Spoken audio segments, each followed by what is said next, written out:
On the contradicting side, okinyal wacho ni ing'e ni nitie gimiluongo ni indirect tax.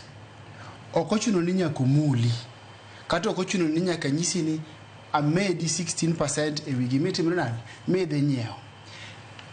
Gino chakre kama koro waluongo ni the production process. Nikech sama wawuoyo pek mar ngima kata medo usuru, sana sana gima wang'iyo en gima koro ang' nobi e mesa, gi kaka wabro timre nade, gi kaka wabro nyiewe. To ka nitie gimoro ma dipo omedre nang'o, emo miluongo ni indirect tax. Koro konyisi ni chaji 16%, lakini ng'at ma timre nade, ng'at ma loso mwandu to chaji 16%. Kata otame golo 16% moro mar usuru mondo kik bei fuongre ne, to ka bei ok ofuongre ne odong' kacha, kendo ni idhi timri nade, in ema idhi chule kaka japiny. That is the meaning of indirect. Iwinjo? Koro winjo ka mwalimu Orero wacho ni gino nok omedi.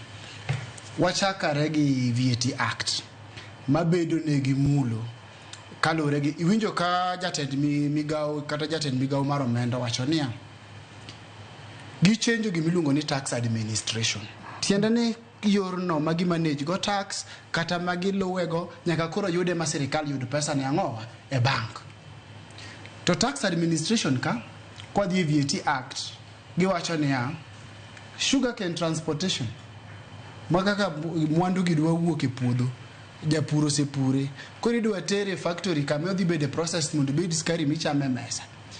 Gini gidwa golo from what is called zero rated to exempt.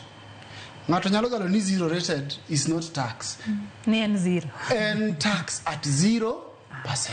To en gi maana mare. Nikech kabed ni nitiyo gi farm inputs moko, gimoro kata kaka koro fuel. Fuel Kenya ka ichajo 16% usuru. Tinyiso ng'acha ni in koro 16% cha okidhi gole kuom cost magi same loso mwandu ni. For example, one factory wawach kata ni kaka koro Kabras Sugar, I'm just using that as an example. I'm not marketing them. Koro giting'o niang' ni at a cost. Gitere factory gidwa loso ni skari.